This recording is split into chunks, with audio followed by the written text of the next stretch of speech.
Bienvenue sur l'émission de l'association française La Vraie Vie en Dieu. Aujourd'hui, nous avons un invité important qui a écrit un livre, Les Beautés Poétiques, et qui est en mesure de pouvoir expliquer d'une manière très approfondie la manière et le fond de l'écriture des textes de la vraie vie en Dieu, c'est-à-dire les messages reçus par Vasulareinen. Et donc, Christophe, d'abord, quelle est ta formation? Ma formation est littéraire, je ne suis pas théologien. Je m'empresse de le dire. Je suis agrégé de lettres modernes. J'ai toujours enseigné. J'enseigne la littérature au lycée, la maîtrise de la langue. Voilà, ça c'est ma formation. D'accord.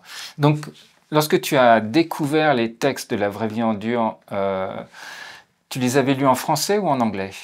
Je lis les textes de la vraie vie en Dieu en français. Donc j'ai un exemplaire en anglais, cependant je le consulte rarement, mais il m'arrive de le consulter, mais je lis en français, je l'ai toujours lu en français. Et tu as découvert les textes en français donc, Oui, en 1998, j'ai découvert les textes en français, je les ai lus d'un bout à l'autre en français. D'accord. Alors qu'est-ce qui t'a frappé dans ces textes, au-delà bien sûr du message, donc du fond? Il y a quelque chose d'autre qui t'a marqué. Alors, qu'est-ce que c'est? Mais ce qui m'a marqué, pour dire les choses vraiment carrément, c'est la beauté. C'est la beauté du texte. C'est la façon dont c'est écrit. C'est-à-dire que je n'ai pas seulement été ému par ce que le Christ disait, je l'ai été aussi, bien sûr, mais j'ai été très ému aussi, très impressionné par la façon dont c'est écrit, par la manière de Jésus de parler. Il y a une forme en fait. Il y a une forme, il y a une écriture, c'est très maîtrisé, c'est une forme que j'ai appelée poétique. Il y a derrière cette écriture un souffle, une personne qui parle, qui respire.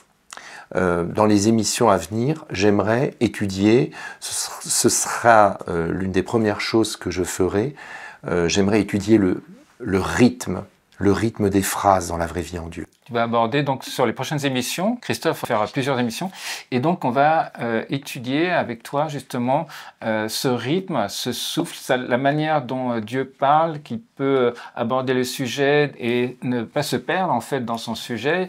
Et surtout, il y a d'autres choses comme le rythme Oh, il y a beaucoup de choses. En fait, j'ai écrit un livre que j'ai publié, enfin que je n'ai pas publié, que j'ai fait imprimer à mes frais, parce que je n'ai pas trouvé d'éditeur. C'est un livre un peu technique qui s'appelle « Beautés poétiques ». Et en fait, il m'en reste quelques exemplaires. J'ai travaillé sur le cantique de l'époux, et j'ai abordé différents points sur l'écriture du Christ. Je me suis intéressé d'abord au renouvellement des phrases. Ce qui m'a beaucoup impressionné, c'est la maîtrise de la phrase, en fait, qui n'est jamais la même. On passe d'un type de phrase interrogatif à un type de phrase déclaratif, à un type de phrase impératif, à un type de phrase exclamatif. Il y a un renouvellement des registres. C'est plein de vie. La vie circule dans ce texte, y compris dans les formes. Et je parlais tout à l'heure du souffle, il y a également une façon de respirer dans la vraie vie en Dieu.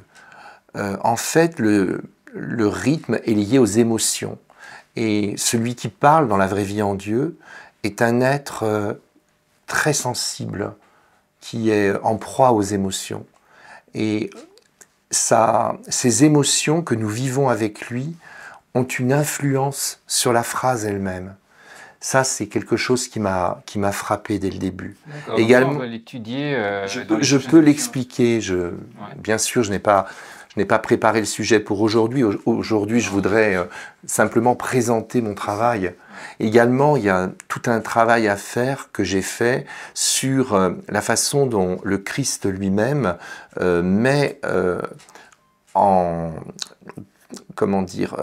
théâtralise sa parole.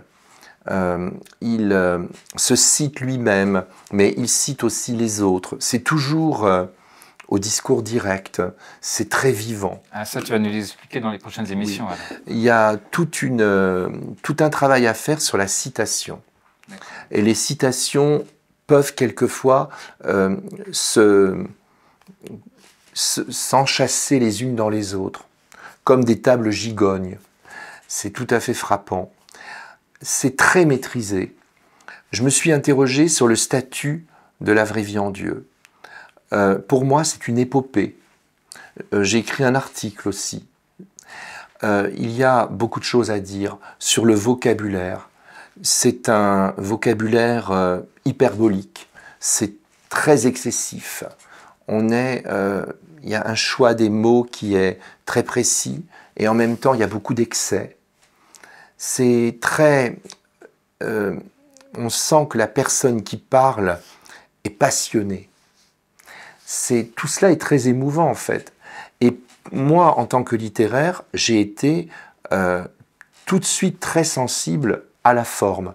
Au fond, bien sûr, mais aussi à la forme.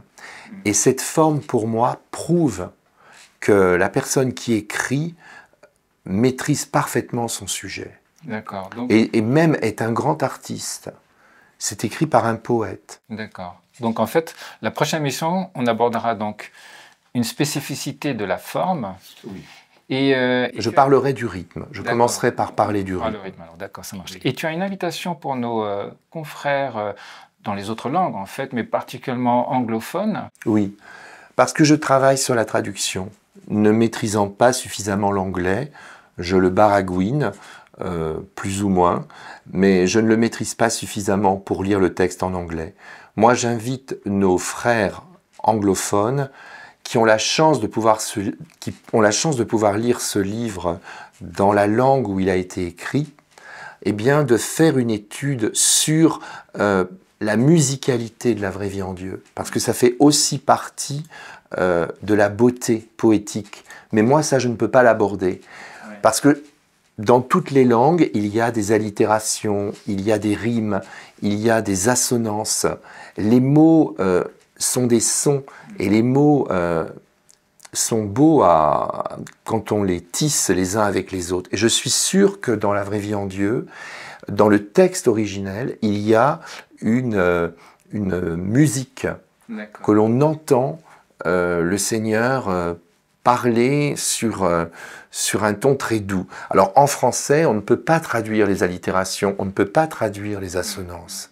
Mais que nos amis anglais fassent, ou que nos amis anglophones fassent le travail que moi j'ai fait en français et aillent même plus loin que moi. Donc en fait, ce qu'il faut, c'est en fait trouver une autre personne qui a une formation identique ou similaire à la tienne et qui puisse travailler sur ces textes qui ont été reçus par la même chose que moi, dans sa langue.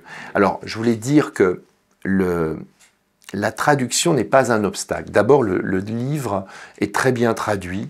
Le traducteur a été obligé par Vassula à coller au texte. Ensuite, la traduction n'est pas pour moi un obstacle, parce que la plupart des figures de style et des procédés littéraires sur lesquels je travaille ont été traduits forcément en français.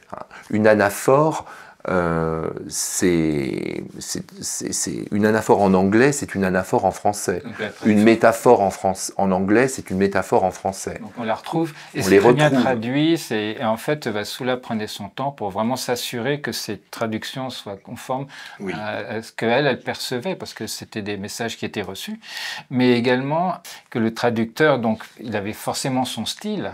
Ce qui est normal, et donc cela revenait à ce qu'elle percevait qui correspondait. Donc, il ne fallait jamais s'écarter du texte en anglais, ce qui est une tâche pratiquement impossible. Donc on peut remercier le traducteur. Tous ceux qui ont participé au traduction. C'était très difficile. Alors donc, prochaine émission... Sur les rythmes. Sur les rythmes. Je voulais dire... que j'ai parfaitement conscience de faire un travail de vulgarisation. Oui, bien sûr. Je ne prétends pas tout dire. J'ai bien conscience que mon travail doit être nuancé, complété, repris.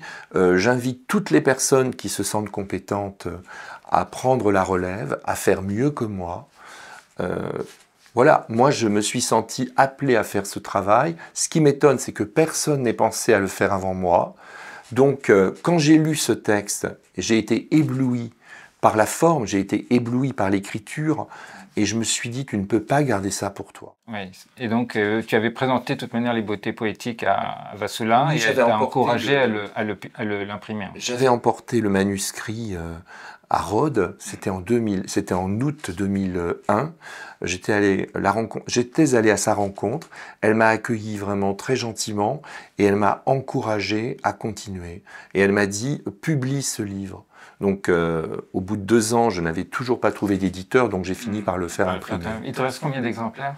Oui, il doit m'en rester une vingtaine. Une vingtaine. Donc ceux qui sont intéressés si jamais vous tombez sur cette émission et vous dites tiens j'aimerais voir à quoi ça correspond, contactez-nous en fait et puis on vous enverra un exemplaire et particulièrement si vous êtes un éditeur. Alors j'ai travaillé sur le Cantique de l'époux particulièrement parce que je voulais circonscrire quand même mon champ d'études. C'était la vraie vie en Dieu, c'est très vaste, donc j'ai pris le Cantique de l'époux. Donc j'expliquerai ce que c'est que le Cantique de l'époux et j'ai travaillé en partie sur le Cantique de l'époux. Et puis après, quand j'ai écrit des petits articles, bon j'ai fait plusieurs livres, hein, j'ai travaillé sur d'autres passages. Ouais. Mais de toute manière, l'invitation c'est que d'autres travailleront sur d'autres passages du livre, mais c'est une invitation à étudier cette particularité des messages en tout cas. Oui, parce que je voulais dire une dernière chose, c'est qu'on ne peut pas s'improviser poète. Peut-être peut-on faire croire qu'on est théologien, mais l'écriture poétique, c'est un don qui est donné par Dieu. Et vous ne pouvez pas faire mine d'être écrivain, vous ne pouvez pas faire mine d'être poète. Et ça constitue une preuve pour moi. Parce que qui est l'auteur de ce texte, si majestueux, si ce n'est pas Vassula. Vassula dit bien qu'elle n'est pas l'auteur de la vraie vie en Dieu. Et ça a été ton témoignage. Ça a été mon témoignage. Et moi, je dis, en effet, elle ne peut pas être l'auteur de la vraie vie en Dieu. Parce que lorsque nous connaissons la vie de Vassula, qu'elle a raconté dans son autobiographie, le ciel existe, mais l'enfer aussi, elle dit bien qu'elle n'a pas reçu de formation littéraire. Vassula, elle peignait admirablement. Hein, elle jouait au tennis, elle portait la toilette à ravir, elle faisait des défilés de mode. Hein. Tout cela est attesté.